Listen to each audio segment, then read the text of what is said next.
ಓಂ ಶಂ ಶನೈಶ್ಚರಾಯ ನಮಃ. ನಮಸ್ಕಾರ ಬಂಧುಗಳೇ.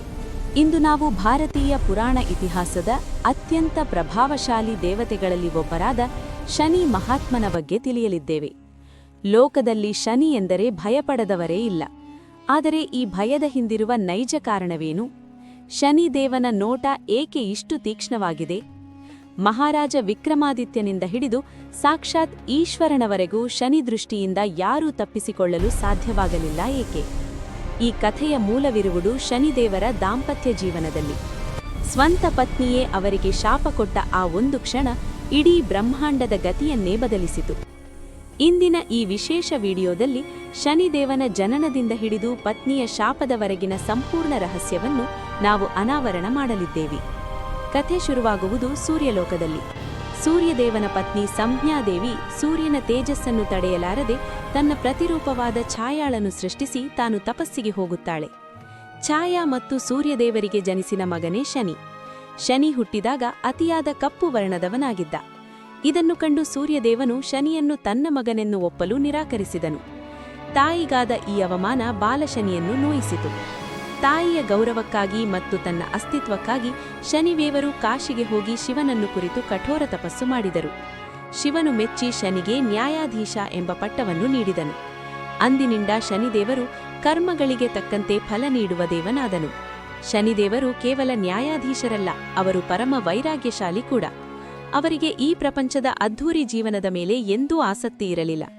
ಅವರ ಪೂಜ್ಯ ದೈವ ಶ್ರೀಕೃಷ್ಣ.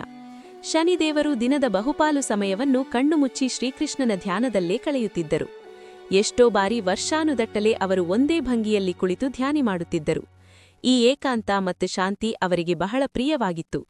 ಆದರೆ ಕಾಲಚಕ್ರ ಉರುಳಿದಂತೆ ಅವರಿಗೆ ಗಂಧರ್ವ ಕನ್ಯೆ ಧಾಮಿನಿಯೊಂದಿಗೆ ವಿವಾಹ ನಿಶ್ಚಯವಾಯಿತು. ಧಾಮಿನಿ ಸಕಲ ಕಲೆಗಳಲ್ಲಿ ಪಾರಂಗತಳಾಗಿದ್ದಳು. ವಿಶೇಷವಾಗಿ ನೃತ್ಯದಲ್ಲಿ ಅವಳನ್ನು ಸೋಲಿಸುವವರೇ ಇರಲಿಲ್ಲ. ಮದುವೆಯ ನಂತರ ಧಾಮಿನಿ ಪತಿಯ ಅರಮನೆಗೆ ಬಂದಳು. ಅವಳು ಶನಿದೇವರಿಂದ ಪ್ರೀತಿ ಮತ್ತು ಸಹಚರ್ಯವನ್ನು ಬಯಸಿದ್ದಳು. ಆದರೆ ಶನಿದೇವರಿಗೆ ಸಂಸಾರಕ್ಕಿಂತ ತಪಸ್ಸೇ ಮಿಗಿಲಾಗಿತ್ತು. ಧಾಮಿನಿ ಎಷ್ಟೇ ಸುಂದರವಾಗಿ ಅಲಂಕಾರ ಮಾಡಿಕೊಂಡರೂ, ಎಷ್ಟೇ ಅದ್ಭುತವಾಗಿ ನೃತ್ಯ ಮಾಡಿದರೂ ಶನಿದೇವರು ಕಣ್ಣು ಬಿಟ್ಟು ನೋಡುತ್ತಿರಲಿಲ್ಲ.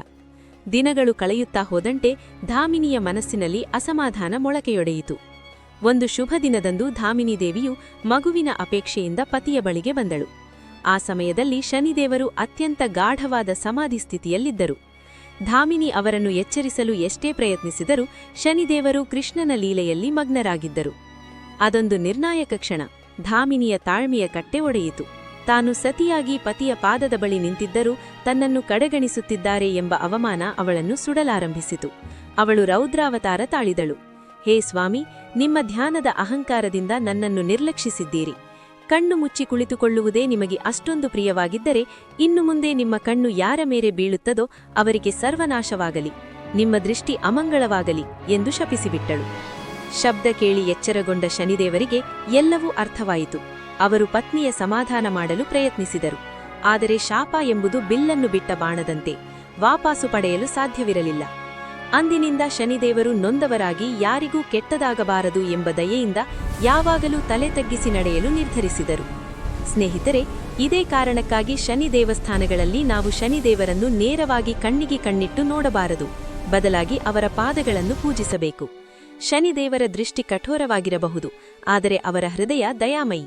ನಾವು ಸತ್ಯದ ಹಾದಿಯಲ್ಲಿ ನಡೆದರೆ, ಯಾರನ್ನೂ ವಂಚಿಸದಿದ್ದರೆ ಶನಿದೇವನ ದೃಷ್ಟಿ ನಮಗೆ ರಕ್ಷಣೆಯ ಕವಚವಾಗುತ್ತದೆ. ಪತ್ನಿಯ ಶಾಪವು ಶನಿದೇವರಿಗೆ ಒಂದು ಹೊರೆಯಾದರೂ ಅದನ್ನು ಅವರು ಜಗತ್ತನ್ನು ತಿದ್ದುವ ಆಯುಧವನ್ನಾಗಿ ಮಾಡಿಕೊಂಡರು. ಈ ರೋಚಕ ಇತಿಹಾಸ ನಮಗೆ ಕೋಪದ ಹಾನಿ ಮತ್ತು ಕರ್ಮದ ಮಹತ್ವವನ್ನು ತಿಳಿಸುತ್ತದೆ. ಈ ಮಾಹಿತಿ ನಿಮಗೆ ಅದ್ಭುತವೆನಿಸಿದ್ದರೆ ವಿಡಿಯೋವನ್ನು ಶೇರ್ ಮಾಡಿ. ಮುಂದಿನ ವಿಡಿಯೋದಲ್ಲಿ ಮತ್ತೊಂದು ಆಸಕ್ತಿಕರ ವಿಷಯದೊಂದಿಗೆ ಭೇಟಿಯಾಗೋಣ. ಅಲ್ಲಿಯವರೆಗೂ ಧನ್ಯವಾದಗಳು. ಜೈ ಶನಿದೇವ್.